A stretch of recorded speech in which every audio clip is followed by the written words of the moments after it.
আমরা নিরপেক্ষ নই, আমরা মুক্তিযুদ্ধের পক্ষে। শুধু দর্শক শ্রোতা, দৃষ্টিকোণ একাত্তরের পক্ষ থেকে আপনাদের স্বাগত জানাই। আমাদের সাথে আজকে আলোচনায় যুক্ত হয়েছেন সাংবাদিক, রাজনৈতিক বিশ্লেষক এবং উনি রাজনীতি বিশ্লেষণ করেন অনেক ক্রিটিক্যাল ওয়েতে। আমাদের সবার পরিচিত এবং প্রিয় মুখ সাইফুল আমিন। সাইফুল আমিন ভাই, আপনাকে দৃষ্টিকোণ একাত্তরের পক্ষ থেকে স্বাগত জানাই। আপনাকে অনেক ধন্যবাদ আপনার প্রোগ্রামে আমাকে যোগ করার জন্য। আম, সাইফুল আমিন ভাই, সম্প্রতি আপনি ঢাকা ঘুরে এলেন।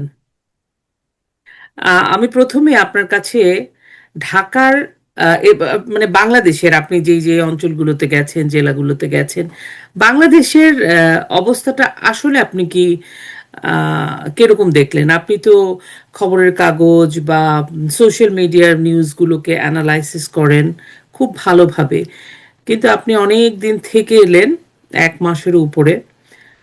রিয়েল বাংলাদেশকে আপনি কেমন দেখলেন? প্র্যাকটিক্যাল আর থিওরিটিক্যালের মধ্যে পার্থক্যটা কি, ইফ আই উড সে? অনেক অনেক ধন্যবাদ আপনাকে। এই এই জিনিসটা আমার আমার আমার দৃষ্টিভঙ্গির সাথে সবার মিলবে না, কিন্তু আমি যেটা দেখেছি সেটা প্র্যাকটিক্যালি, যেটা আমি ফিল করেছি, দেখেছি, মন থেকে দেখেছি, যেটা শুধু চোখ দিয়ে দেখা না, যেটা দেখেছি সেটা আমার কাছে মনে হয়েছে যে আমরা ধরেন 2 বছর আগের যে বাংলাদেশ, আমি যে বাংলাদেশ 2.5 বছর আগে আমি দেখে আসছিলাম, বা এরা যখন ফেরত আসছে তখনকার বাংলাদেশ আর এখনকার বাংলাদেশের মধ্যে আকাশ পাতাল। আপনি এটা বলতে পারেন যে মানে পুরো উল্টে গেছে। মানে একজন, আপনি যদি কি বলেন যে খুলনার চেয়ে পাল্টে দেওয়ার মতো অবস্থা। এটা হলো কোন কোন সেক্টরে আপনি যদি বলেন, সেটা হলো সামাজিক সেক্টর, সবচেয়ে যেটা আমাদের সবচেয়ে গুরুত্বপূর্ণ সমাজের জন্য বা দেশের জন্য। এটা রাজনীতির জন্য কি গুরুত্বপূর্ণ সেটার চেয়ে বড় হলো সমাজের জন্য কি গুরুত্বপূর্ণ, এবং সাধারণ মানুষের জন্য কি গুরুত্বপূর্ণ, সেগুলো আমাদের সামাজিক যে পরিবর্তনটা হয়ে গেছে, সামাজিক মূল্যবোধের যে পরিবর্তন হয়েছে, স্ট্রাকচারাল চেঞ্জ হয়ে গেছে, সেটা হলো ডেঞ্জারাসলি একে অপরের মুখোমুখি। লাইক আপনি যদি, আমি যদি আপনাকে উদাহরণ দিই, প্রথম ঘরের উদাহরণ দিই। আপনি ঘরে ঘরে আপনার বিরোধপূর্ণ শক্তি দাঁড়াচ্ছে এখানে। বিরোধপূর্ণ শক্তি আমি কেন বলছি? বিরুদ্ধ মতবাদ বা বিতর্কের চর্চা কিন্তু প্রত্যেক পরিবারে থাকে। বাবাও উস্কে দেয় ছেলে মেয়েদেরকে বিতর্কে, মা উস্কে দেন বিভিন্ন কর্মকাণ্ডের মাধ্যমে, বিভিন্ন ভাবে মা বাবা ইনভলভ করে ছেলে মেয়েদেরকে বিতর্কের মধ্যে, মানে আলোচনায় অংশ না। বিতর্ক মানে কি? আলোচনা, কোনো একটা বিষয়ে প্রত্যেক পক্ষের মত নেওয়ার চেষ্টা করা। যেমন আমাদের মধ্যবিত্তের ডাইনিং টেবিলে বাবা মারা আলোচনা করেন, নিম্ন মধ্যবিত্তের হয়তো আরো অন্যভাবে আলোচনা আলোচনা হয়, মানে একটা আলোচনা হতো যে কোনো টপিকস, একটা আলোচনা। এখন কিন্তু সেটা নেই। আমি আপনাকে একদম নিশ্চিত করে 70-80% ফ্যামিলিতে মধ্যবিত্ত, যেটা সবচেয়ে ফ্যাক্টর বা আমাদের সমাজের যে পরিবর্তনটা হয়, যেভাবে আমরা আহ, পঙ্গপালের মতো ছুটে পড়ি, সেটা হলো মধ্যবিত্তের কারণে ঘটা। সেই মধ্যবিত্তের মধ্যে কিন্তু একটা বড় ধরনের পরিবর্তন হচ্ছে। এখন মা বাবা কিন্তু আহ, পরিবারের নিয়ামক শক্তি না। এখানে আইদার বাবা, আইদার মা, আইদার ভাই, আইদার বোন, মানে বিভক্ত। এখানে কেউ কার কথা শোনে না। এখানে আর আলোচনা বলে কিছু নাই। এখানে বিতর্ক বলে কিছু নাই। ডাইনিং টেবিলে আলোচনা বলে কিছু নাই। ডাইনিং টেবিলে আছে, যদি আলোচনা উঠে, যদি একজনের পছন্দ না হয়, সে প্লেট ভেঙে উঠে চলে গেছে। সে যদি বেশি কিছু না করতে পারে, অ্যাটলিস্ট প্লেট ভেঙে উঠে চলে যাবে, বা খাবার ছুড়ে দিয়ে চলে যাবে। এটা ছেলে করতে পারে, মেয়েও করতে পারে, এবং খুবই অল্প বয়সী ছেলেমেয়েরা কিন্তু বাবা মার সাথে আচরণ করে। আবার স্বামী স্ত্রীর মধ্যেও কিন্তু একই রকম। কারণ মতভেদটা এত স্ট্রং হয়েছে, এত বেশি তীব্র, এত বেশি যে এখন একে অপরকে সহ্য করতে পারে না। এটা আপনি মিডল ক্লাসের পরিবারে পরিবার, আমি শহর ভিত্তিক সমাজের কথা বলছি, আমি কিন্তু এখনো আমি গ্রাম ভিত্তিক কিছুই বলছি না, শহর ভিত্তিক। এটা এমন ভাবে তীব্র, একে অপরের মুখোমুখি হচ্ছে। এখানে আপনি বলতে পারেন অনেক অনেক বাবা মা নিজের ছেলে মেয়েদেরকে লাল বলে ডাকে, যে যা আমার পোলা তোলা, এইভাবে বলে আমার পোলা তো এটা হচ্ছে। আবার বাপরে ছেলে বলতেছে এটা তো গণশত্রু। হ্যাঁ, এই ছেলে মেয়ে বলতেছে এইরকম। এটা তো আপনি বলেন পরিবার।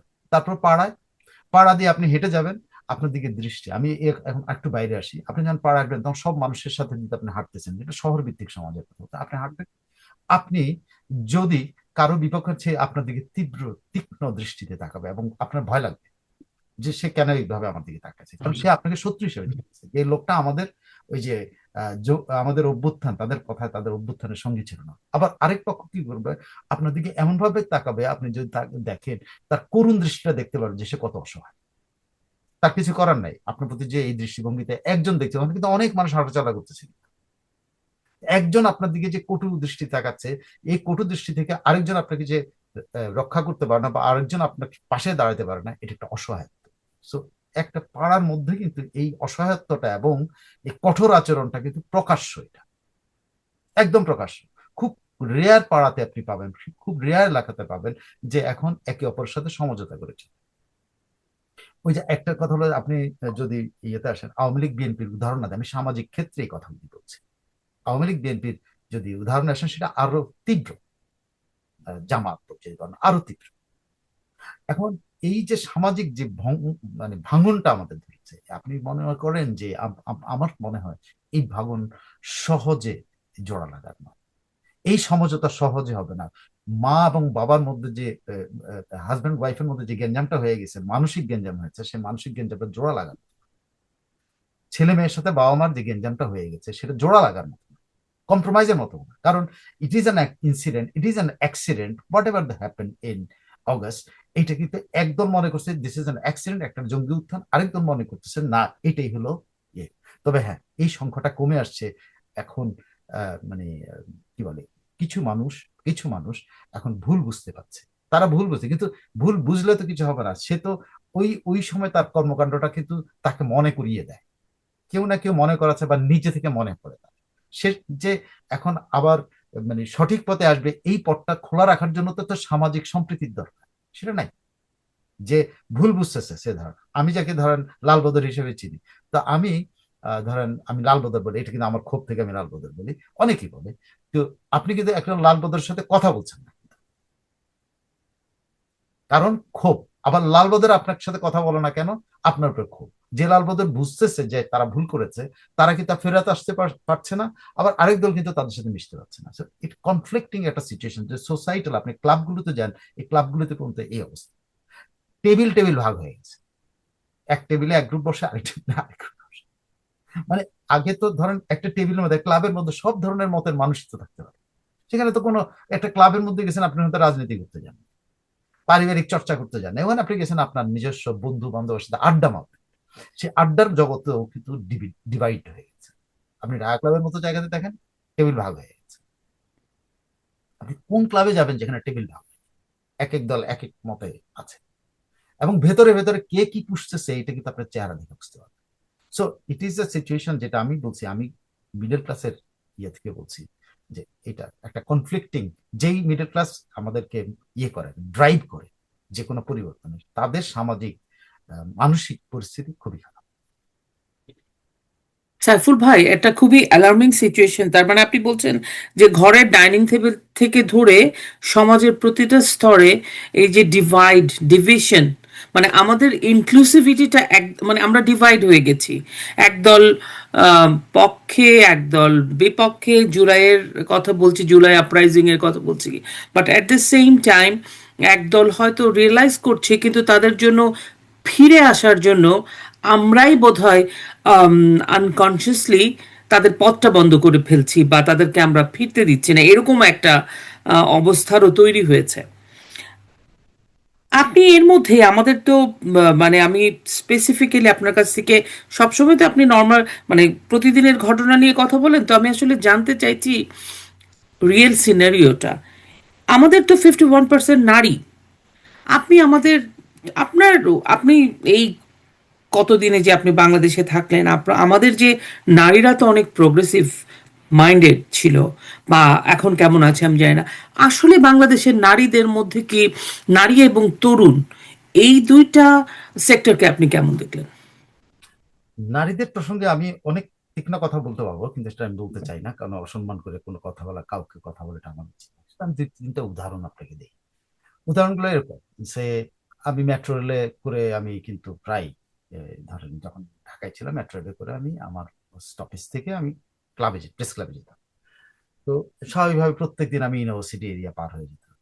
তো আমি ইচ্ছা করেই কিন্তু মেট্রো রেলের উল্টা পাশে, যাতে ইউনিভার্সিটি এরিয়াটা দেখা যায়, এইটা দেখার জন্য আমি কিন্তু যখন ওখানে ক্রস করে আমি এটা দেখার জন্য, উপর থেকে দেখার জন্য আমি চেষ্টা করতাম, প্রায় মানে অতিরিক্ত ভিড় না থাকলে। সাধারণত ওখানে গিয়ে ভিড়টা কমে যায়, তারপরেও যদি ভিড় না থাকে আমি চেষ্টা করি। তো প্রথম দিনের রিয়াকশনটা মানে আমার দিলের মধ্যে লাগছে যে এই ইউনিভার্সিটিতে আমরা আমরা আমরা আমাদের জীবন কাটাইছি। সেই ইউনিভার্সিটি আমি যখন উপর থেকে দেখছি আমি চিনতে পারিনি। আমি এখানে যেটা বলতে পারেন যে উপর থেকে যতটুকু বেশি বড় দেখা যায় না, ছোট ছোট মানুষ দেখা যায়। আমি নারী বলতে যা দেখেছি, আপনি নারীর কথা উঠিয়েছেন, আমি পুরুষের কথা বললাম না, ছেলের কথা। নারী বলতে যা দেখেছি, আমি হিজাব পরা মেয়ে ছাড়া কিছু দেখি না যে ইউনিভার্সিটিতে আমি কল্পনা করতে পারিনি।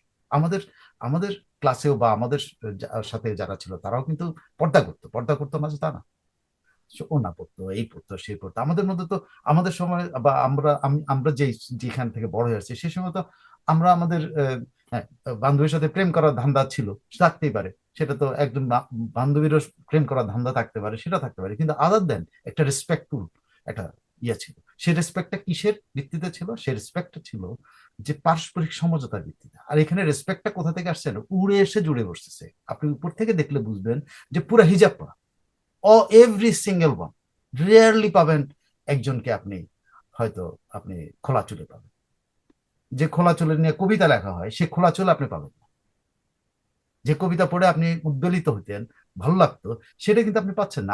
আমি সরি, আমি একজন পুরুষের দৃষ্টিভঙ্গি থেকে আমি কথাটা বলছি। আমি আমার ছেলে, আমি যে ইউনিভার্সিটির কথা, সেই ইউনিভার্সিটির মধ্যে আমি উপর থেকে না, পোশাক তো একটা পরিচয়ও, হ্যাঁ, পোশাক একটা পরতে জাতির পারেন। আপনি সংস্কৃতির আপনি পরিচয়। আপনি আপনি একটা মানুষ আরেকটা মানুষকে কিভাবে দেখতে চায়? একজন নারীর এখন বলে যে কথাগুলো এইভাবে আসে, যখন এই নিয়ে কথা বলেন আপনি আপনি আমি অনেক জায়গায় এরকম প্রতিরোধের মুখেও পড়ছি। সে বলে যে এটা আমার ব্যক্তিগত অধিকার, আমি লুকার। আমার কথা হলো যে আপনি ব্যক্তিগত অধিকার বলে আপনি ব্যক্তিগত পরিবেশে হবে। ব্যক্তিগত অধিকার কোনোদিন ইয়ের ভিতরে হবে না, একটা ওপেন সোসাইটির মধ্যে হতে পারে না ব্যক্তিগত অধিকার। আমি আপনাকে চিনি না, আমি আপনার সাথে কেমনে কথা বলবো? বাট আপনি বলতেছেন আপনার সাথে কথা বলতে হবে। থিঙ্ক অফ, আমি পাশাপাশি বসে ক্লাস করব, আমি চিনি না আমি কার সাথে ক্লাস করতেছি। আমার ঢাকা মানে ইউনিভার্সিটি, আমরা তো এই সোসাইটির না আসলে।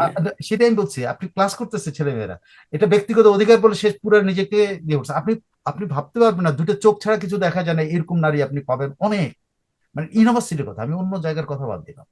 আমি এটাকে যার যার ব্যক্তিগত অধিকার হিসেবে দেখতে পারি, কিন্তু এই ব্যক্তিগত অধিকারটা তো সে আমার উপরে খাটাইতে পারে না। যেখানে সে ধরেন আমার টিএসসি দিয়েছে, আমি টিএসসি গেলাম, টিএসসি তো আমার উপরে এটা খাটাইতে পারে না যে তার দিকে আমার তাকাইতে হবে, তার দুই চোখ আমি দেখবো, আর আমি তার চিনবো না। আমি না চিনলে কথা বলবো কি করে? আমি জানি না ওখানকার ছেলেরা এই মেয়েদেরকে কি দৃষ্টিভঙ্গিতে দেখে। বরং একটা একটা বিষয় আমার কাছে ইদানিং মনে হয়, এই যে ব্যক্তিগত অধিকার বলে এই যে যারা একদম ফুল ঢেকে টেকে মানুষ ক্লাসে যাচ্ছে যে চেনা যাচ্ছে না। আমি একা সংসদে দেখলাম হাত মোজা পা পরে শুধু দুটো চোখ দেখা যায়, তার মানে কি ধীরে ধীরে মেয়েদেরকে এরকম পোশাকে আবৃত করে একদম তাদেরকে আসলে ঘরে ঢুকিয়ে দেওয়ার কি একটা, আমরা কি একটা নিজেরাই আরেকটা ট্রানজিশনের মধ্যে আছি মহিলাদের? এই এই বয়সের মেয়েদেরকে এটা তো নিজেরাই করতেছে। আপনি কি তাদেরকে কেউ ঢুকাচ্ছে? আর না, আমি এটা বলি না। আপনি তারা কি যারা পারিবারিক ঢাকা কোনো ইউনিভার্সিটিতে চাপ বা সামাজিক কোনো চাপ? নো, আমি মনে করি না ঢাকা ইউনিভার্সিটির কোনো মেয়েকে কেউ চাপ দেয়। আমি এটা বিশ্বাস করি না। আমি বিশ্বাস করি ঢাকা ইউনিভার্সিটি মেয়েরা মোটিভেটেড টু ডু দিস। আপনি এইটা চাপ দেয় বলতে পারেন। আমি যেটা দেখেছি গ্রামের স্কুলে দেখেছি, আমি গ্রামে গেছি যখন, তার প্রাইমারি স্কুলের আমার অভিজ্ঞতা, একটা প্রাইমারি স্কুল, সেটা প্রাইভেট প্রাইমারি স্কুল, সরকারি প্রাইমারি স্কুল আমি গেছি। তো প্রাইভেট প্রাইমারি স্কুলে আমি যেটা দেখেছি, আপনি আশ্চর্য হবেন, হোল ক্লাস মেয়েদের, মেয়েদের একটা ইয়ে whole class, every single one, এটারে কি বলে, কি বলে, এরকম তিন কোনা টাইপের একটা জিনিস, পুরা ঢেকে একদম পুরা পা পর্যন্ত ঢাকা একটা মেয়ে।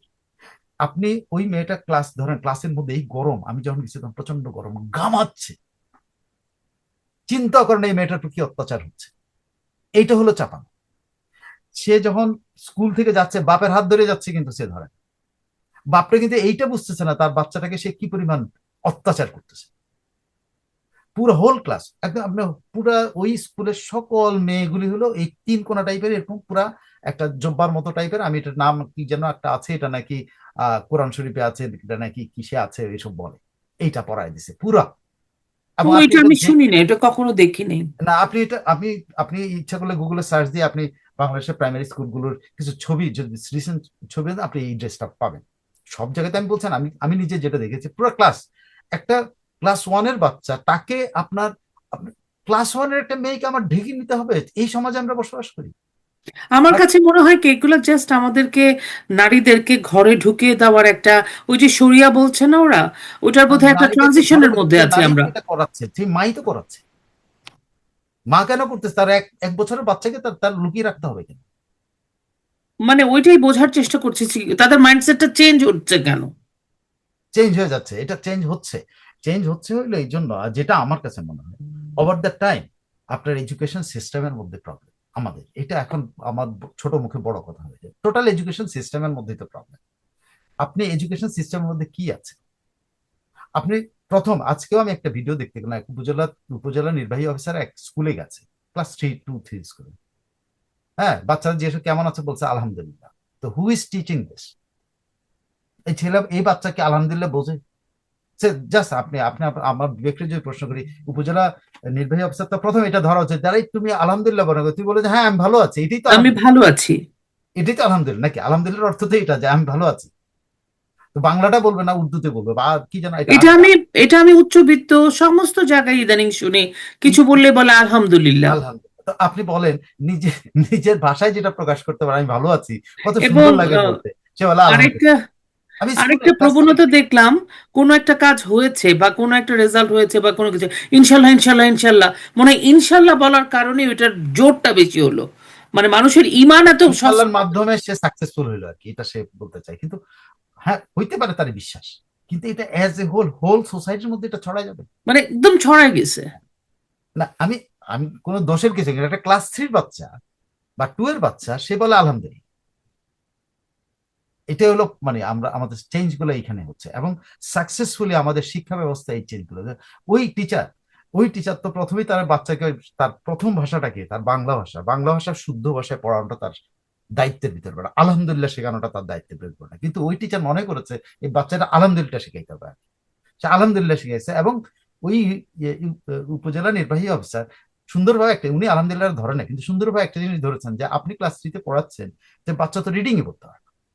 সে দুইজনের রিডিং পড়ানোর চেষ্টা করেছে, বাচ্চারা রিডিং পড়তে পারে না। আর একটা বাচ্চা বুঝছেন এইভাবে দেখেন প্রাইমারি স্কুলে এইভাবে দেখে চেষ্টা করতেছে তার অক্ষর বোঝার জন্য, যে এটা বুঝাই যায় বাচ্চারা চোখে প্রবলেম আছে। এটা কে দেখবে প্রাইমারি? কিন্তু টিচারই তো দেখবে, প্রথম দেখবে বা বাবা মা দেখবে, কিন্তু দেখছে কেউ? যে জিনিসগুলো প্রাইমারি স্কুলে হওয়ার কথা, যে জিনিসগুলো প্রাইমারিতে শেখানোর কথা, এই বাচ্চারা যে কষ্ট করে একটা অক্ষর দেখতেছে, সেটা কিন্তু আপনি রেমেডি দিচ্ছেন না, আপনি তাকে আলহামদুলিল্লাহ শেখাচ্ছেন। অবশ্য তাকে নিয়ে কিন্তু এই প্রাইমারি স্কুলের টিচারটাই তো কারণ সে রিডিং পড়ে, সে দেখে বাচ্চা কষ্ট পাচ্ছে, তার বাবা মাকে বলা হচ্ছে দেখে ডাক্তারের কাছে নেন, কে বলবে প্রথম? প্রথম তো এই টিচারই বলবে। সাইফুল ভাই, এই পুরো চেঞ্জেসটা কি আপনার মনে হয় গত 2 বছরে হলো মাত্র? না, 2 বছরে এরকম আমূল পরিবর্তন হয়ে গেল এরকম মনে হয়? 2 বছরে কনফ্লিক্টিং সিচুয়েশন আছে যেটা আমি বলছি, কিন্তু আমূল পরিবর্তনটা 2 মাস 2 বছর হয় না। দুই বছরে যেটা এটা এক্সপানশন হয়েছে ম্যাসিভ হারে, মানে এটাকে জ্যামিতিক হারে বলতে পারেন, এর যে মানে একেবারে ম্যাসিভ। মানে সাপ্রেস হয়েছিল, হ্যাঁ, দেখা এটা যেত না, ন্যাশনাল এখন দেখা প্রকাশ যায়। করার সুযোগ পেয়েছে ওরা প্রকাশ। কিন্তু এটা আগে থেকেই এটা সমাজের ভিতরে এটা চলছিল, সেটা তো আপনি আমি আপনার আপনার একটা একটা ইয়ে দিই, সেটা হলো এটা কিভাবে চলছে। আমি কিছুক্ষণ আগে আমার একটা ইয়ের মধ্যে আলোচনা করতেছিলাম, সেটা হলো যে আমাদের এমপিদেরকে থোক বরাদ্দ দেওয়া হয়, ঠিক আছে? এই থোক বরাদ্দটা যে দেওয়া হয়, এই থোক বরাদ্দ দিয়ে কি করা হয় এটা নিয়ে আমি আলোচনা, সেখানে আমি একটা কথাই বলছিলাম যে আমি আমার মানে আমার আহ, আহ, ইয়ে মানে পেশাগত জীবনে আমি কিন্তু, আপনি আমার সাংবাদিক বলছেন, আমি আমি নোমরের সাংবাদিক, আমি একজন সাবেক সাংবাদিক, রিটায়ার্ড। আমি কিন্তু অ্যাক্টিভ কিছু না, তো আমার সাংবাদিক না বললে আমি খুব খুশি। তো আমার সাংবাদিকতা জীবনে আমি যে দেখেছি এটা কেমনি ওভার টাইম চেঞ্জ হয়েছে, সেই ধরেন 96, 97-এর দিকের কথা বলি। একটা টর্নেডো হয়েছে একটা এলাকাতে, আমাকে সে এলাকার একজন মন্ত্রী ছিলেন, খুব প্রভাবশালী মন্ত্রী, আমি তার নামটা এখন বলতে চাই না, উনি মারা গেছেন, যে কারণে ওনাকে খাটো করে আমি কথা বলছি। তো ওনার সাথে আমার এজেন্সি থেকে, আমি একটা নিউজ এজেন্সিতে চাকরি করতাম, ইউনাইটেড নিউজ অফ বাংলাদেশ, ইউএনবিতে। তা আমাকে তার সাথে তার এলাকায় পাঠানো হলো, যে ওই এলাকায় এরকম টর্নেডো আছে, টর্নেডোর উপর রিপোর্ট করবো, আর মন্ত্রী সাহেব কি কি করে এটা একটু দেখি। মন্ত্রী সাহেবের কিছু রিপোর্ট আমাদের যেটা হয় আর কি, মন্ত্রী সাহেবের গাড়িতে করে পাঠাতে নিজেদের খরচ লাগে না, মন্ত্রী সাহেবের গাড়িতে করে চলে যাই, মন্ত্রী সাহেব আমাদের খাওয়া দাওয়া করায়, খেদমত করবে। তো গেছি। আমার দেখা একটা একটা ইয়া থেকে, স্টিমার থেকে বা লঞ্চ থেকে আমার নামার পরে যখন গাড়িতে উঠলাম, গাড়ি দিয়ে ধরেন 20 কিলোমিটারের মতো রাস্তা পার হচ্ছে, সেই 20 কিলোমিটার বা 25 কিলোমিটার রাস্তা পার হতে গিয়ে অনেকগুলো মাদ্রাসার সামনে কিন্তু আমাদের এমপি সাহেব, এই মন্ত্রী সাহেব দাঁড়ান, এবং প্রত্যেক জায়গায় ওর ব্যানার ধরা। হ্যাঁ, এই যে মাদ্রাসার ছাত্ররা ব্যানার ধরে রাখছে, ওখানে যায় কোথাও 2,000 টাকা, কোথাও 5,000 টাকা, কিন্তু একটি প্রাইমারি স্কুল উনি যাননি। তো উনি কাকে প্যাট্রোনাইজ করেন? অবার দেশে 97 আমি এক্সপিরিয়েন্সের কথা বলছি। এটা কবেকার? 97, 96, 97 আওয়ামী লীগ সরকার যখন ছিল তখন। তো তিনি একটি মাদ্রাসায় টাকা দেননি। তা আমি তাকে এই গাড়ির মধ্যে জিজ্ঞেস করলাম, তার পিয়ারও ছিলেন, খুবই খুবই ভালো মানুষ ছিল একজন। তো উনি উনি মন্ত্রী সাহেবের গাড়ির মধ্যে আমি ছিলাম, ওনার পিয়ারও ছিল। তো আমি আমি ভাই, নাম ধরে বললো, ভাই আপনি একটা প্রাইমারি স্কুলেও গেলেন না, আপনি সব এই মাদ্রাসা থেকে টাকা দিলেন। তখন বলছে তুমি বুঝবা না, আমাকে তুমি করে বলতেন, তো স্নেহ করতেন, যে তুমি বুঝবা না এটা, ভোটের রাজনীতি করছো কোনোদিন?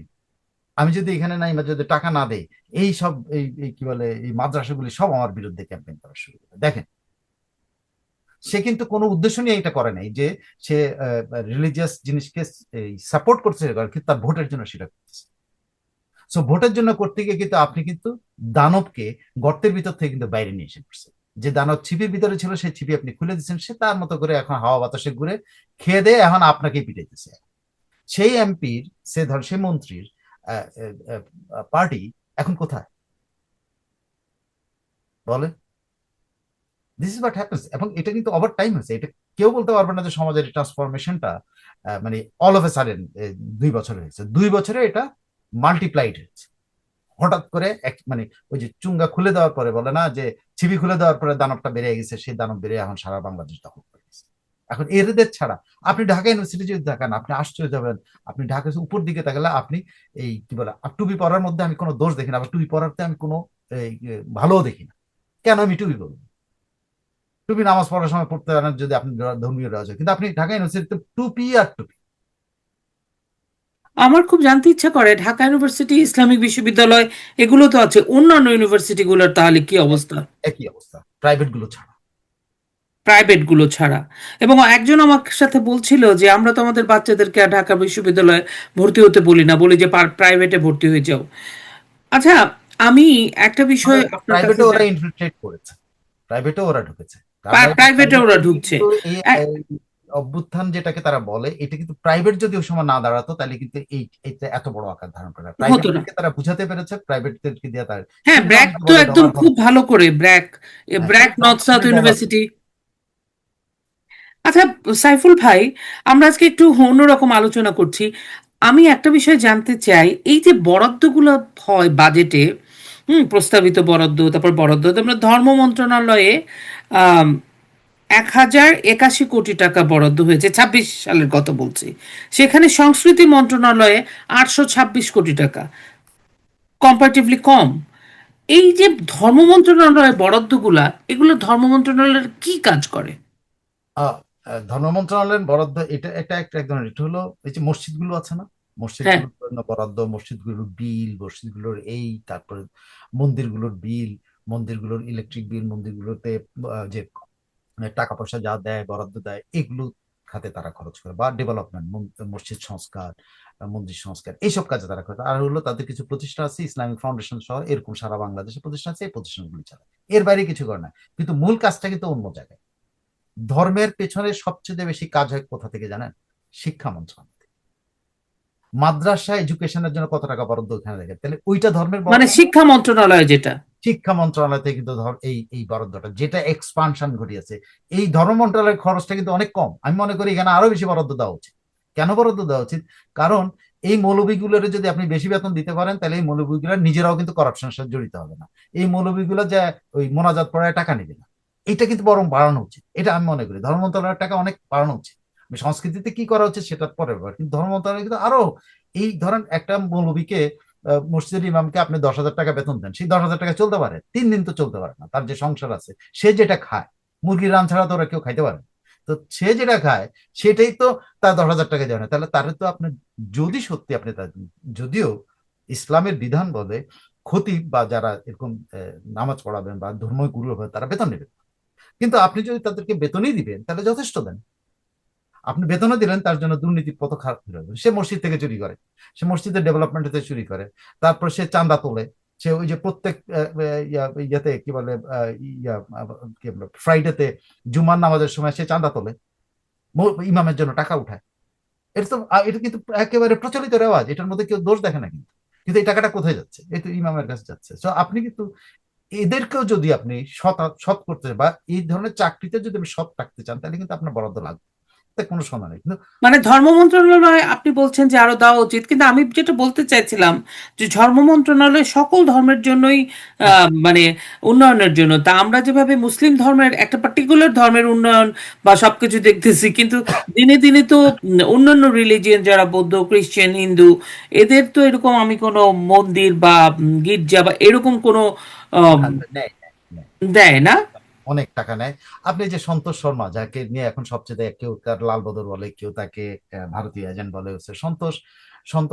সন্তোষ আমি অনেক মানে অল্প বয়স থেকে, মানে আমার যখন অল্প বয়স তখন থেকে আমি চিনি। এই ও, আপনি সন্তোষ, চেনেন? হ্যাঁ আমি সন্তোষকে চিনি। সন্তোষ একেবারে বন্ধু আমার। তো আমি তাকে চিনি। কিন্তু তার এই সারা এই সাংবাদিকতা জীবনের সবচেয়ে বড় অ্যাচিভমেন্ট কি কি জানেন? এই মন্দিরে মন্দিরে বরাদ্দ নিয়ে দাও। তার তাই না? কাজই ছিল, হ্যাঁ, ধর্ম মন্ত্রণালয়ের সাথে তার অলওয়েজ অলওয়েজ মানে সে একটা গুড কন্ট্যাক্টে থাকতো। কেন থাকতো? কারণ হলো সে ওখান থেকে মন্দিরে বরাদ্দ নিয়ে যেত, এবং সে কিন্তু মন্দিরে বরাদ্দ, এই যে এই সন্তোষ এত বড় নেতা কেমনে হলো, এই জাস্ট এটা সারা বাংলাদেশের যে মন্দির ভিত্তিক যে ইয়েটা আছে, তারা কিন্তু সন্তোষকে পছন্দ করে। কেন করে? সন্তোষ এই মন্ত্রণালয়ে তদবির করে তাদেরকে টাকা এনে দেয়। সো দেয়, দেয় না যে তা না, কিন্তু বরং আপনি বলতে পারেন এখানে খ্রিস্টান ধর্মরা এইসব টাকা পয়সার দিকে তাকায় না, কারণ তারা অন্যান্য ফান্ড, তাদের ইন্টারন্যাশনাল ফান্ড, অমুক ফান্ড, হ্যাঁ, তাদের ইন্টারন্যাশনালি একটা ব্যাকআপ তো আছেই। আমাদের আহমদিয়ারা তাদের ইন্টারন্যাশনাল ফান্ড আছে, অনেক ইসমাইলিয়াদের আছে, এদের আছে, বাহাইদের আছে, অনেকের আছে, তারা এই সরকারের দিকে নেই। কিন্তু হিন্দু ধর্মের টাকা পায়, টাকা পায় না, এটা আমি আমি আমি আপনাকে নিশ্চিত করে বলতে পারি। এই আমি সন্তোষকে দেখেছি, সন্তোষ কত মন্দিরের জন্য টাকা এনে দিত, কত কত জায়গাতে সে যাইতো, মানে সে সাংবাদিকতার মানে পাশাপাশি এটাই চাকরি উনার একটা কর্মসূচি। প্রজেক্ট যে উনি টাকা কালেক্ট করে করে মন্দিরগুলা কে এনে দেয়। আচ্ছা, আমরা অন্য প্রসঙ্গে যাই। তাহলে আপনি বলতে চাইছেন যে এই যে একটা ধর্মীয় বিস্তার, এই যে একটা একটা পুরা কালচার, পুরা শিক্ষা ব্যবস্থা, এভরিথিং বদলে গেল বিকজ একটা ধর্মের উপরে এইরকম ভাবে যে ছেয়ে গেল বাংলাদেশ, সেটাতে শিক্ষা মন্ত্রণালয় এবং শিক্ষা ব্যবস্থার কারণে সবচাইতে বেশি এই কাজটা হলো। এইবারে শিক্ষা মন্ত্রণালয় বরাদ্দ কত জানেন? 1,86,606 কোটি টাকা বরাদ্দ এইবারের বাজেটে। তার মানে আপনি বলতে চাইছেন যে, আপনি বলতে চাইছেন ইট ইজ ট্রু। আমি এবার একটু অন্য প্রসঙ্গে যাই। শিক্ষা খাতেও আমরা আরো তো বরাদ্দ দেওয়া উচিত, শিক্ষা খাতে অনেক অনেক বেশি বরাদ্দ দেওয়া মানে উচিত। বরাদ্দটার প্রপার ইউটিলাইজেশনও তো হতে ইউটিলাইজ, হবে, তাই না? ইয়ে ভাই, আমি এবার একটু অন্য প্রসঙ্গে যাই। সেটা হচ্ছে রাজনীতি। আমাদের যে রাজনীতি বাংলাদেশে, আ- এই যে আওয়ামী লীগের প্রতিষ্ঠা বার্ষিকী গেল, ৭৭তম প্রতিষ্ঠা বার্ষিকী তো, আমি এরকম ভাবে সেরকম কোনো কর্মসূচি দেখি নাই, কিন্তু সরকারের দলের খুব কর্মসূচি দেখলাম। প্রায় ৯৫,০০০ আইন শৃঙ্খলা রক্ষাকারী বাহিনী বিভিন্ন ফোর্স থেকে ওনারা রাস্তায় নামালেন। আওয়ামী লীগকে নিয়ে বাংলাদেশের সাধারণ মানুষ কি বলে? আপনি যেখানে যেখানে গেছেন তাদের কোন, মানে আপনি তো তিনটা সেক্টর, আপনি সব জায়গায়, আপনি উচ্চবিত্তের সাথেও ঘুরেছেন, মধ্যবিত্তের সাথেও ঘুরেছেন, নিম্নবিত্তকেও আপনি হয়তো আপনার এলাকায় যখন গেছেন দেখেছেন। আপনি কিভাবে ডিসকভার করেছেন আওয়ামী লীগকে? আওয়ামী লীগ উচ্চবিত্তের মধ্যে আওয়ামী লীগ গুলি সব হলো লেবাস, লেবাস পড়ে ফেলছে। আহ, বেশিরভাগই বিএনপি লেবাস হয়ে গেছে আওয়ামী লীগ, বেশিরভাগ উচ্চবিত্ত যদি, যাদেরকে আপনি চেনেন তাদের মধ্যেও হ্যাঁ হ্যাঁ হ্যাঁ, বেশিরভাগই এখন তারেক রহমান নাও জিন্দাবাদ, দে আর কনভার্টেড টু বিএনপি তাদের কনভার্সন হয়ে গেছে আর কি এটা। হয়ে গেছে। আচ্ছা। এটা এটা মোটামুটি আপনি ধরেন পরিচিত, পরিচিত একেবারে পরিচিত আওয়ামী লীগ, সে তো আর তার রং পাল্টাইতে পারে না, তাই না? না। সে হয়তো আছে আর কি, নিরীহের মতো পড়ে আছে, আদার দেন দেন সবাই কিন্তু ভোট পাল্টাই ফেলছে। আর এটা হলো উচ্চবিত্তের মধ্যে, আমি মনে করি যে উচ্চবিত্ত যে কাজটা করে সবসময়, তারা মনে করে তারা ইয়ে থাকবে, এ, নির্ঝঞ্ঝাট থাকতে, তারা কোনো ঝামেলার মধ্যে থাকবে, সো তারা তাদের রং পাল্টায়, যে আমলে যেমনে থাকতে হয় তেমনি তারা থাকে। আর যদি মধ্যবিত্তের জায়গায় আসেন, মধ্যবিত্তের যদি উম, জায়গাগুলোতে আপনি দেখেন, এটা খুব মানে ডেঞ্জারাসলি, মানে টোটাল মানে উচ্চবিত্ত একটা অবস্থান আছে, যে উচ্চবিত্ত তার টাকা রক্ষা করার জন্য, বা তার সম্পদ রক্ষা করার জন্য, অথবা তার সম্মান রক্ষার জন্য, অথবা তার তাদের একটা মোটিভ আছে। মোটিভ আছে দাঁড়িয়ে, কিন্তু মধ্যবিত্তের কিন্তু কোনো কিছু নাই। মধ্যবিত্ত একটা সুবিধাবাদী শুধু না, এটা সবসময় বলে মধ্যবিত্ত সুবিধাবাদী, কিন্তু এখনকার সময় মধ্যবিত্তটা হয়ে গেছে হলো বুঝছেন কি বলবো, উম, এরা সুবিধাবাদী বলতে মানে কি দুই ধরনের ভাগ আপনি যদি করেন, একটা হলো সুবিধাবাদী শ্রেণী, এটার মধ্যে তো বহু, কিন্তু আরেকটা হলো যে একটা মধ্যবিত্ত শ্রেণী কিন্তু ভুল বুঝতে পেরেছে যে এই ঘটনাটা ঘটানো ঠিক হয় নাই, এই ঘটনা ঘটনাটা আলটিমেটলি আমাদের ক্ষতি হয়েছে, বাট দে ক্যানট, তারা ফিরে আসতে পারে না, কারণ মধ্যবিত্তের ওই যে সে দোষ স্বীকার করতে পারে না। এই ধরনের একটা গ্রুপ আছে যারা কিন্তু বলতে চায় যে ভাই এটা যা হওয়ার তখন ভুল করে ফেলেছিলাম, এখন আর আমি এটার সাথে এটা বলতে চাই, কিন্তু সে আর এই জায়গা থেকে সরতে পারে না। কিন্তু একটা শ্রেণী আছে যারা মনে করে যে যা হয়েছে হয়েছে ঠিকই আছে। এই সংখ্যাটা অনেক বেশি, এই সংখ্যাটা অনেক বেশি মিডল ক্লাসের মধ্যে, এই সংখ্যাটা বলতে পারেন অনেক বেশি। এটা আপনি যদি ধরেন, আপনি সাংবাদিকরা তো বেশিরভাগই মিডল ক্লাস, আপনি যে সাংবাদিক শ্রেণীর কথা বলেন, আমি প্রেস ক্লাবের উদাহরণ দিতে পারি, প্রেস ক্লাবে এই সংখ্যাটাই বেশি, যারা ওই জায়গা থেকে সরতে পারে না, যা আমি যেটা সাপোর্ট করছিলাম এটাই ঠিক আছে, ধরে বসে আছে। হ্যাঁ, মানে নিজে অনেকটা ইগো কাজ করছে যে আমি আওয়ামী লীগের একটা। একবার গালি দিছে, এখন কেমনি আওয়ামী লীগের পক্ষে কথা বলবো? হ্যাঁ, মানে এ, কি বলে নিজেকে নিজেকে সংশোধন করার যে ইয়াটা এই মিডল ক্লাসের এই ইয়ের মধ্যে আমি দেখি নাই। এটা আর শহরের মিডল ক্লাস বলেন আর গ্রামের মিডল ক্লাসের মধ্যে একই রকম, মানে তারা একটা কনজারভেটিভ একটা অবস্থান নিয়ে বসে আছে। হুম, আর একটা শ্রেণী তো আছে নারায় তকবীর আল্লাহু আকবার, আওয়ামী লীগ না, সব আসতে পারে আওয়ামী লীগ না, এটা এই গ্রুপটা বড়, এই গ্রুপটাই বড়, যে সব যেতে পারে আওয়ামী লীগ না, কি কারণ, কোনো কারণ নেই। হ্যাঁ, আজমির শরীফে যাবে, আজমির সালাম করে আসবে, আইসা কিন্তু আজমিরের ওখানে আমি সিন্নি পাই নাই, এই মিথ্যা কথাটা বলবো। ঠিক আছে, এটা এটা এটা আমাদের যে অভ্যাস, যে আপনি দেখবেন যে আজমিরে ঘুরে আসছে, কিন্তু এই গল্প অনেক দিবে আজমির দেখতে এরকম কিন্তু ওখানে একটু সিন্নি পায় না, এই দোষ একটা বাইর করবে। তো সেই দোষ ধরা শ্রেণী কিন্তু সংখ্যাটা বেশি, যারা এখনো মানে ধরতে পারেন যে আমি দেখছি যে এখন এখনো মনে করে যে ওই পরিবর্তনটা খুব আওয়ামী লীগ খুব বাড়াবাড়ি করেছে, এবং বাড়াবাড়ি করা আওয়ামী লীগের এই শাস্তি হতে, কিন্তু এই শাস্তিতে দেশের উপর একটা শাস্তি হয়ে গেছে, এটা তারা মানতে রাখে না। দেশের শাস্তি হোক তাতে গেছে, কিন্তু আওয়ামী লীগের শাস্তি চাই। তো এরকম সংখ্যাটা বেশি। আর নিম্ন মধ্যবিত্ত যদি আপনি বলেন, নিম্ন মধ্যবিত্ত এখন একটা এমন পর্যায়ে পড়েছে বুঝছেন, এরা আর্থিকভাবে যে ধরনের আর্থিক সংগ্রামে এরা ব্যস্ত, এরা কোন দিকে যাবে এটার কোনো অবস্থা নেই, বেদিশা যাকে বলে, আর্থিক দুর্দশায়। মানে আপনি নিশ্চয়ই কিছুদিন আগেও একটা ধরনের যে লালবদরদের একটা প্রতিষ্ঠান আছে পিপিআরসি না কি যেন, ওরা একটা স্ট্যাটিস্টিক্স করছে, সে একটা সারা বাংলাদেশে একটা হিসাব বাইর করছে আমাদের পরিসংখ্যান ব্যুরোর হিসাব দিয়ে, যে অনেক শিক্ষিত, অনেক মানে অধিকাংশ শিক্ষিত আহ, যুবক যারা লেখাপড়া শেষ করেছে, তারা এখন নিজে চলার জন্য এক বেলা কম খায়। ভাবতে পারেন একটা সোসাইটিতে, এরাই তো নিম্ন মধ্যবিত্ত, এখনো চাকরি পায় নাই, ঘোরাঘুরি করতেছে, বাপের থেকে টাকা নেয়, বোনের থেকে টাকা নেয়, ভাইয়ের থেকে টাকা নেয়, বা একটা পার্ট টাইম করে, এমনও হয়েছে 3টা চাকরি করতেছে। এটা ইকোনমিক্যালি এই পরিমাণ সাপ্রেশনের শিকার হয়েছে, যে তার একটা বেতন, একটা জায়গায় যে বেতন হয়, আপনি দেখেন সরকারি বেতন, একজন আমলা যখন জয়েন করে সে একসাথে কিন্তু অনেকগুলো সুবিধা সহ সে জয়েন করে আসছে, 40-50 হাজার টাকা বেতন পাচ্ছে। আর বেসরকারি ভাবে যখন একই পদমর্যাদার একই অবস্থানে একটা ছেলে ধরেন সাংবাদিকতায় চাকরি করছে, সে কিন্তু ফার্স্ট ক্লাস নিজেরা দাবি করে, সেও দাবি করে সে অ্যাসিস্ট্যান্ট সেক্রেটারি সমান পদমর্যাদার মানুষ হইতে পারে, সেই ছেলেকে বেতন দিচ্ছে কত, 10,000 টাকা। তো সে কিভাবে চলবে? সে তো একবেলা না খেয়ে চলতে হচ্ছে। তো এই সিচুয়েশনটা কিন্তু নিম্ন মধ্যবিত্ত পড়েছে। এটা শুধুমাত্র আমি বেকার যুবকদের কথা বলছি না, বা মানে এখনকার যুবকদের কথা বলছি, এটা একটা পরিবারের মধ্যেই অবস্থা। মধ্যবিত্ত পরিবারগুলি তাদের খাদ্য অভ্যাস চেঞ্জ করতে হচ্ছে, খাদ্য কমায় ফেলতে হচ্ছে। কোথায় চালের মানে কথাটা ডেইলিকার মিলটাকেও তাদেরকে অ্যাডজাস্ট করতে হয়েছে, একটা দুইটা মিল স্কিপ করতে হয়েছে। করতে হচ্ছে, এবং তাতে হচ্ছে কি টোটাল পুরো এই নিম্ন মধ্যবিত্ত সমাজের মধ্যে একটা পুষ্টির যে ইয়ে, এটা কিন্তু আমার ধারণা 2-1 বছরের মধ্যে এই প্রভাবটা আপনি দেখতে পাবেন। মানে আমরা ম্যালনারিশ, মানে আমরা অপুষ্টিটা কাটিয়ে উঠেছিলাম, এটার দিকে আবারও যাচ্ছি। আহ, আপনি একটা খুব টোটাল একটা সিনারিও বললেন। আমি একদম শেষ দিকে চলে এসেছি, আমি যেটা জিজ্ঞেস করছিলাম যে আওয়ামী লীগ নিয়ে একটা মিশ্র আর প্রতিক্রিয়া। নিম্নবিত্তের কথা আমি বলি, নিম্নবিত্ত কিন্তু এখন ফুঁসে আছে। আপনি উঠে এসছে। হ্যাঁ, ফুঁসে মানে ওরা রেগে ক্ষোভে এমন জায়গায় এসে বসে আছে যে কখন কারা কার মাথা বাড়াবে কেউ জানে। আওয়ামী লীগ এবং এরা এই একটা মাত্র গ্রুপ নিম্ন মধ্যবিত্তদের অনেক বড় গ্রুপ এবং নিম্নবিত্তদের বড় গ্রুপ মনে করে যে যে আওয়ামী লীগকে বিদায় করে দেওয়া অন্যায় হয়েছে, কিন্তু তারা বলতে পারে না, তারা তো সমাজের সবচেয়ে নিচের শ্রেণীর, রিক্সাওয়ালা, এবং ঠেলাগাড়িওয়ালা, তাদের কথা তো কেউ শোনেও না। শোনেও না। কিন্তু তারা যখন মাথায় বাড়ি মারা শুরু করবে তখন কিন্তু উলটপালট হয়ে যাবে। যখন নিম্ন মধ্যবিত্ত যখন বিদ্রোহ করবে তখন কিন্তু উলটপালট হবে। আমি এই জিনিসটাই আমাদের সমাজের মধ্যে আমি এই বিদ্রোহের ইঙ্গিতটা দেখতে পাই। আওয়ামী লীগ এই জায়গাটাতে কিন্তু স্থান করে নিয়েছে, যে তারা এদের মনের মধ্যে ঢুকেছে যে আওয়ামী লীগ আমলে আমরা ভালো ছিলাম। ঠিক আছে, এই জায়গায় কিন্তু আওয়ামী লীগ নিজেকে স্থান দেয়। আদার দেন ওই শ্রেণীগুলোর মধ্যে আওয়ামী লীগ কিন্তু এখন পর্যন্ত ইয়ে না। করতে পারেনি।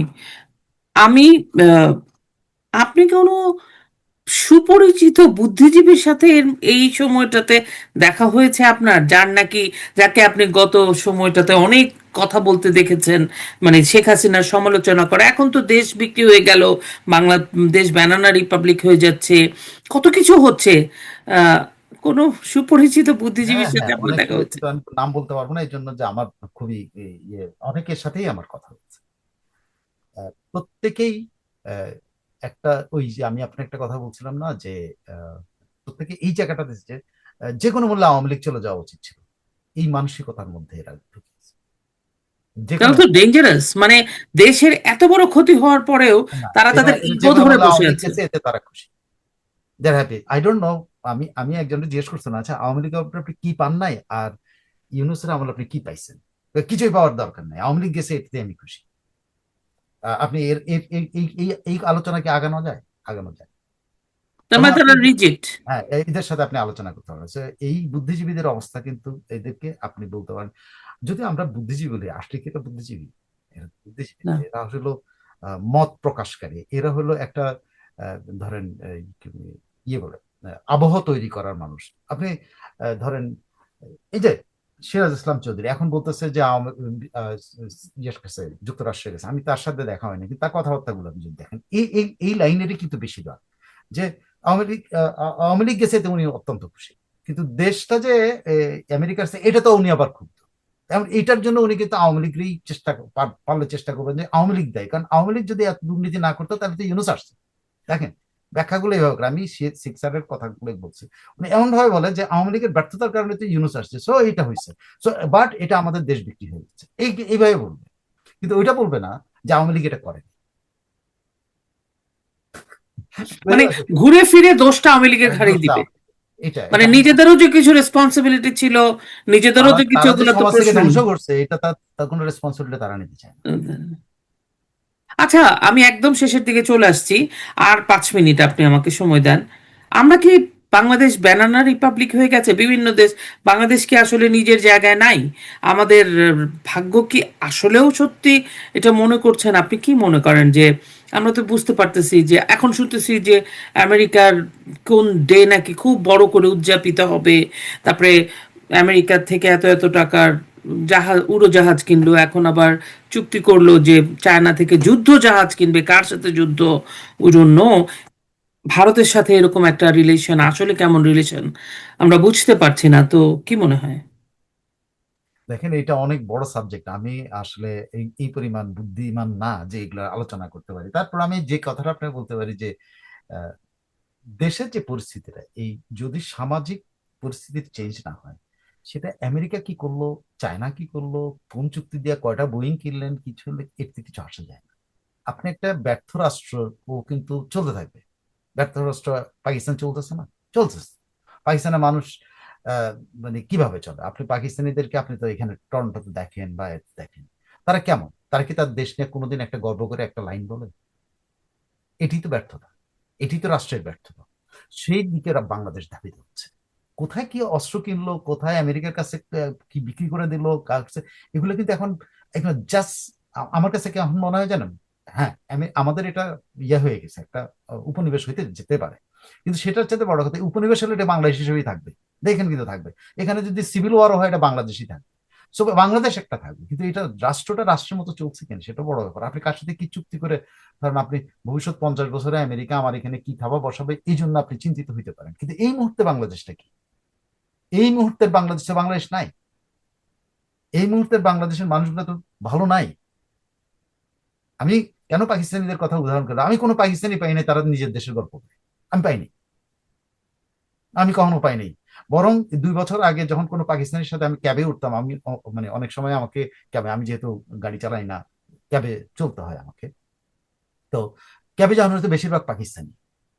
2 বছর আগেও এই পাকিস্তানিরা কিন্তু আমাদেরকে মনে করতো বাংলাদেশ কত উপরে উঠে গেছে, বাংলাদেশ হ্যাঁ। এই গল্প করতো। আর এখন আপনি ক্যাবে উঠেন, দে আর সো হ্যাপি, বাংলাদেশ তাদের মতো হয়ে গেছে, সো হ্যাপি তারা যে বাংলাদেশ নামাইতে পারছে তারা টেনে। তারা দাবি করে তারা টেনে নামাইছে, কিন্তু আমি বললাম যে আমি মাঝে মধ্যে ওদের সাথে বলি যে তোমরা কি করছো, তোমরা সফল হয়েছো, তোমরা মোটিভেট করতে পারছো আমরা এরকম যেন হই। তো হয়েছি।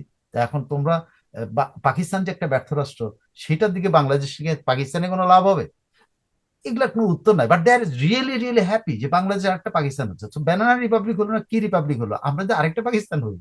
আমার আর আপনার তো অস্তিত্ব বলে কিছু নাই, এই বাংলাদেশের মানুষের অস্তিত্ব বলে কিছু নাই। তো বাংলাদেশের মানুষ বিদেশে গিয়ে তো আর দেশ সম্পর্কে একটা গল্প দিতে পারবে না। আমি আপনি তো গল্প দিতে পারি এখন পর্যন্ত যে আমার দেশটা এরকম, আমার আমার দেশটা কক্সেস এরকম, বাজারটা এইরকম, এক্স্যাক্টলি।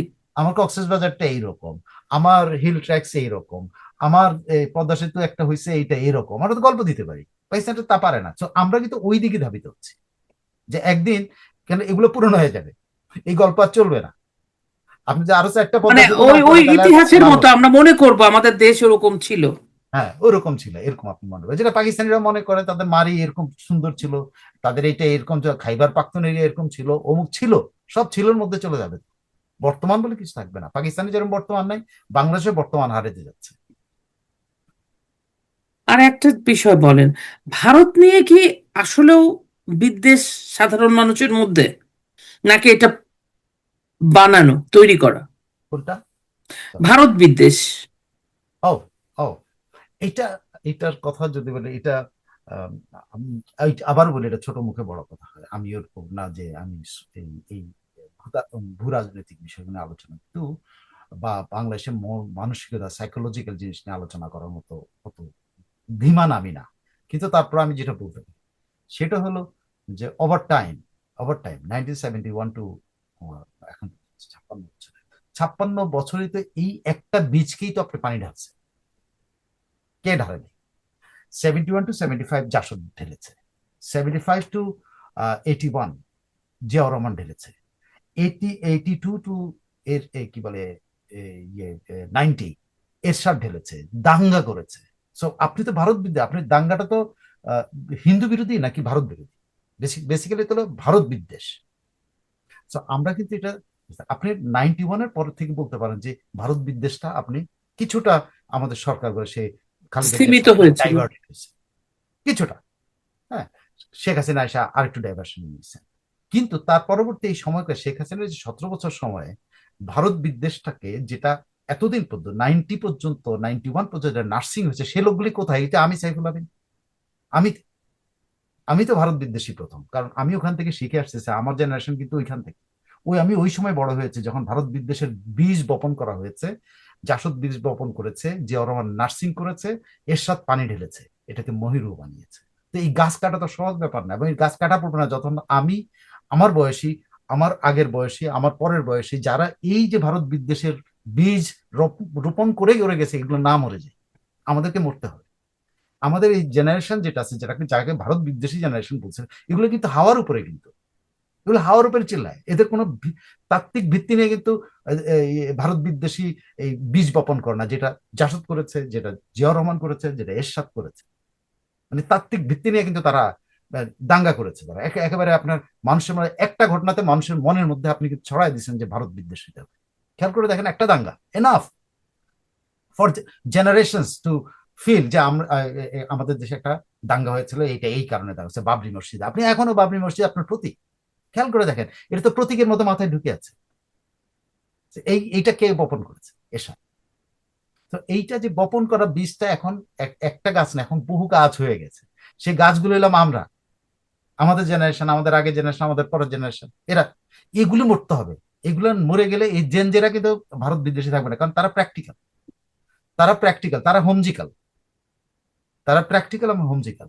জেনজিরা কিন্তু হোমজিক্যাল। তারা মনে করছে যে শেখ হাসিনার পতন ঘটাইতে হবে, ঘটাই দিচ্ছে, ঠিক আছে। তারা মনে করছে যে শেখ হাসিনা ভারত প্রেমিক, তাদের মাথায় ঢুকায় দেওয়া হচ্ছে। এটা তো ঢুকানো, সে কি নিজে থেকে বাড়ি থেকে শিখে আসছে যে ভারত বিদ্বেষ? এটা তাকে শেখানো হয়েছে।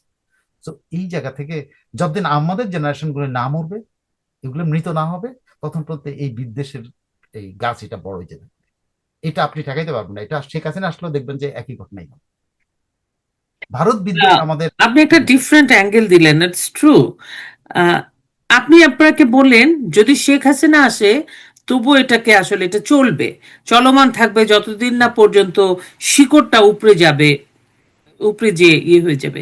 শেখ হাসিনা আসবে, শেখ হাসিনা আসবেন উনি নিজেও বলছেন, এবং আওয়ামী লীগ তো চাইবেই, বাংলাদেশের প্রান্তিক মানুষেরা চাইছে। আপনার কি মনে হয় আওয়ামী লীগের ফেরাটা কি খুব সহজ হবে বা দ্রুত হবে, বা আওয়ামী লীগ তো রাজনৈতিকভাবে কার্যক্রম নিষিদ্ধ? এটাই শেষ, আমি আপনাকে ছেড়ে দিব এরপর। ওকে, আমার দৃষ্টিভঙ্গি হলো এরকম যে আওয়ামী লীগ ফেরত আসার মতো ক্ষেত্র প্রস্তুত আছে, মাঠ আছে তাদের।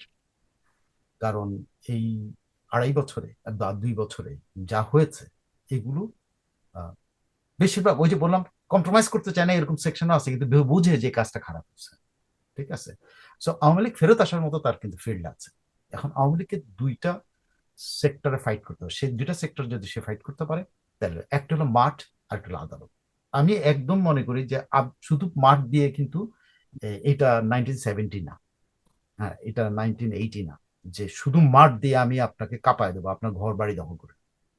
ঠিক আছে, এইটা আপনি বলতে পারেন যে এটা 2006, এবং মানুষের মনের মধ্যে অনেক পরিবর্তন হয়েছে। সেই মনের পরিবর্তনের মধ্যে আপনি কিন্তু ওই ধরনের পরিবর্তন আনতে পারবেন না যে আপনি ব্যাক করে চলে আসবেন, সরকার অল অফ এ সাডেন আপনার প্রতি সদয় হবে, আপনার নিষেধাজ্ঞা উদ্যোগ করবে।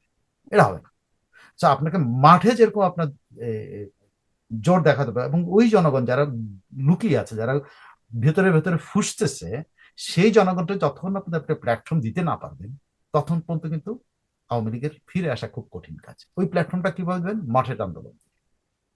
আর আরেকটা হলো আদালত। আদালতে কিন্তু আওয়ামী লীগের আন্দোলনের একটা পার্ট হতে পারে। আমি মনে করি না আদালত থেকে তাকে তাদের নিষেধাজ্ঞা খারিজ করাই না। কিন্তু আপনি খেয়াল করে দেখেন, শুধু আপনি যেটা ভাবেন পার্লামেন্ট, একটা পার্লামেন্ট সেটা একজন এমপি যখন কথা বলে আপনি খেয়াল করেছেন সবাই কিন্তু শোনে। 330 জন বা 350 জন তো শুনতেছে, 350 ইয়ার বা 700 কান কিন্তু শুনতেছে। এই 700 কান কিন্তু চলে যাচ্ছে কিন্তু বিভিন্ন এলাকাতে সপ্তাহ শেষে, সে এলাকাতে যায় কিন্তু সে কথা বলবে, ইট গোস স্প্রেড করে।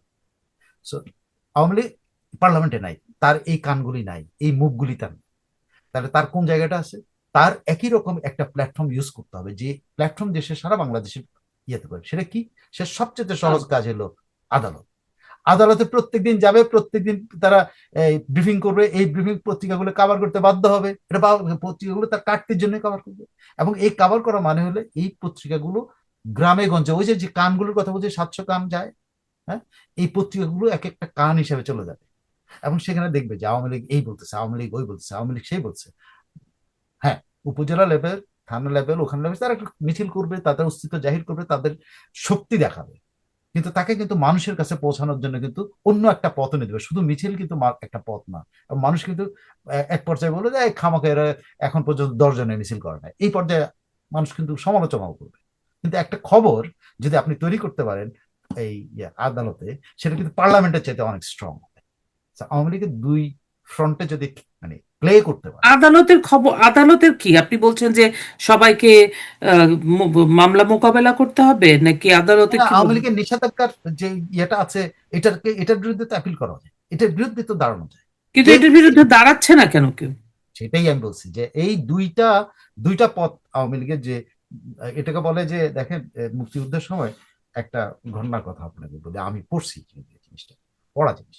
তো খন্দকার মোশতাক তখন ফেডারেশন করার জন্য, কনফেডারেশন করার জন্য খুব চক্রান্ত করতেছে, সে তলায় তলায় কনফেডারেশন করার জন্য চক্রান্ত করতেছে। হুম। সে কি করলো? আহ, বিভিন্ন মুক্তিযোদ্ধাদের বিভিন্ন ক্যাম্পে ক্যাম্পে গিয়ে বলা শুরু করলো যে যদি যুদ্ধ যদি এভাবে চলতে থাকে তাহলে আমরা শেখ মুজিবকে বাঁচাতে পারবো, শেখ মুজিবরে ফাঁসি দিয়ে দিবে। এইটা কিন্তু মুক্তিযোদ্ধাদের মধ্যে হেভি প্রভাব বিস্তার করছে, যে আমরা যুদ্ধ করছি, আমাদের মুজিব ভাই মারা পড়বে, মুজিব ভাই মেরে ফেলবে, এটার মধ্যে so confederation is a solution. তখন কিন্তু একদল কিন্তু এই কনফেডারেশন নিয়ে কিন্তু অনেকে বলে শুধু মোশতাক একা ছিল, না না, মোশতাক একা ছিল, মোশতাকের তারা অনেকেই ছিল কনফেডারেশন। তখন তাজউদ্দিন আহমেদ বেরিয়ে আসলেন একটা স্লোগান নিয়ে, আমরা আমরা এই, যুদ্ধ করব, মুজিবকেও আনবো, এটা স্লোগান নিয়ে উনি মাঠে নামলেন এবং প্রত্যেক ক্যাম্পে ক্যাম্পে গিয়ে উনি বলেন আমরা যুদ্ধ করব, যুদ্ধ না করলে আমরা মুজিবকে আনতে পারবো না। তো আমরা যুদ্ধ করব, মুজিবকে আনবো, মুজিবরেও মুক্ত করবো, যুদ্ধ করবো, এবং বাংলাদেশে অর্জন হবে, মুজিবও আসবে। সেটাই হয়েছে। আর এই যে টু ফ্রন্টে একজন একটা একটা ইয়েকে দুই তিনটা ফ্রন্টে আপনি ইয়ে করতে হবে, চাপে রাখতে হবে। এখন যদি ওই সময় সেদান কনফেডারেশনের পক্ষে চলে যেত, তাহলে মুজিব কি হুম। বাঁচত? মুজিবকে তো ফাঁসিটা মাস্ট হয়ে যেত যখন কনফেডারেশনের দিকে যেত, যেহেতু শেষ। তো দুইটাই যদি বাঁচাইতে হয়, আওয়ামী লীগকে এই দুই ফ্রন্টে কিন্তু খেলতে হবে। যে তাদের যদি দুইটা, একটা হলো তাদের রাজনৈতিক শক্তি প্রমাণ করতে হবে এবং রাজনৈতিক প্রজ্ঞা প্রমাণ করতে হবে, তাদের রাজনৈতিক স্থানটা তাদেরকে আবার ইয়েতে নিতে হবে, যে জনগণের কাছে, আদালতের কাছে, সব জায়গায় বলতে হবে যে তারা ফাইট করতেছে ফরওয়ার্ড, তারা তাদের অধিকার নিয়ে ফাইট করতেছে, মানুষের অধিকার নিয়ে ফাইট করতেছে। এইটা মানুষের কাছে আনতে হবে। এবং প্রত্যেক জায়গায় আপনি এই বুদ্ধি বিচি টিচি এগুলো সব কিন্তু আবার গুটিয়ে যাবে যখন আওয়ামী লীগ আদালতে আসবে, তখন তাদের আর কোনো কথা থাকবে না। এখন কিন্তু বলে, খেয়াল করে দেখেন, বলে আওয়ামী লীগ তো আদালতে আসে না। এই আপনি বললেন না আওয়ামী লীগ আদালতে হ্যাঁ, আসে না। আমি আজকেই শুনছিলাম একজনের কথা হ্যাঁ, যে আদালতে তো আসে না, বা আসে না, আজ পর্যন্ত তো কেউ একটা অ্যাপিলও করে নাই যে। রাইট। হ্যাঁ, এই এই জিনিসটা কেন আওয়ামী লীগ করতেছে না সেটা আমি জানি না, যেহেতু আওয়ামী লীগের সাথে আমার কোনো মানে সরাসরি জানি না। পরিচয় নাই, সম্পর্কও নাই, কার সাথে কোনো যোগাযোগও নাই। দুই একজন নেতা মাঝে মধ্যে কথা হয়, তারা কিন্তু এইসব প্রশ্নের উত্তর দিতে পারে না। তো যাই হোক, এখন এই দুই ফ্রন্টে যদি আওয়ামী লীগ ইয়ে করে, যদি আমরা দুইটাই চাই, আমরা আইনি ভাবেও আমাদের নাম ক্লিয়ার করব, যাতে আমাদের ভবিষ্যতে বলতে না পারে যে আমাদের আমাদের নিষেধাজ্ঞা করছে, এটার জন্য আমরা ক্লিয়ার করবো। অ্যাট দ্য সেম টাইম সরকারকে প্রেশার দেবো আমাদের থেকে উইথড্র করার জন্য, যে কোনো একটা হবে। আদালত ক্লিয়ার করলে ক্লিয়ার হয়ে গেল, আর না হলে সরকারের চাপ দিয়ে যদি পারেন, আপনি দুই ফ্রন্টই তো আপনি খেলতে হবে, তাইলে সে না আপনি ক্লিয়ার হবেন। না হলে তো আপনি যে কোনো একটা পথ নিয়ে দাঁড়ায় থাকলে বা ঘুরতে থাকলে আপনার কিন্তু আরেকটা হারাইতে হইতে পারে। যেটা ওই সময় আমি বললাম না, তাজউদ্দিন এই কথাটা বুঝাইতে পারছে যে আমরা যদি যুদ্ধ এখন ছেড়ে দেয়, কনফেডারেশন, মুজিব ভাইকে আমরা পাবো। তখন বলছে যে আমি যুদ্ধ করবো, মুজিবকে মানবো।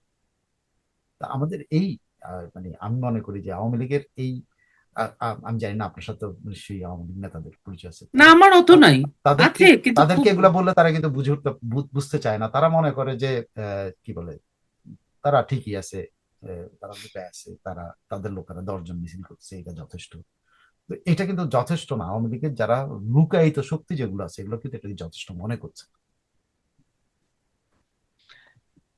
অনেক ধন্যবাদ সাইফুল আমিন ভাই, আপনি আজকে একটা অন্যরকম আলোচনা আমাদের সাথে হলো।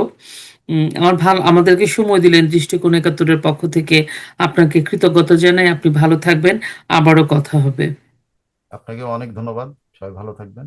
আর শুধু দর্শক শ্রোতা, আমি নিশ্চিতভাবে বলতে পারি আজকের আলোচনা আপনাদের ভালো লাগবে। একটু ভিন্ন স্বাদের আলোচনা, ভিন্ন রকম আলোচনা করার চেষ্টা করেছি। বিষয়টা অনেক বড়, একটু ব্রড, বাট আমার কাছে মনে হইল যে বিশেষ করে আওয়ামী লীগের বন্ধুরা যদি আলোচনাগুলো শুনেন, তাহলে হয়তো কাজেও লাগতে পারে আপনাদের। আপনাদের সবার জন্য শুভকামনা জানাই। আপনারা ভালো থাকবেন, নিরাপদে থাকবেন এবং বাড়ির কন্যা শিশুটির দিকে খেয়াল রাখবেন। জয় বাংলা, জয় বঙ্গবন্ধু।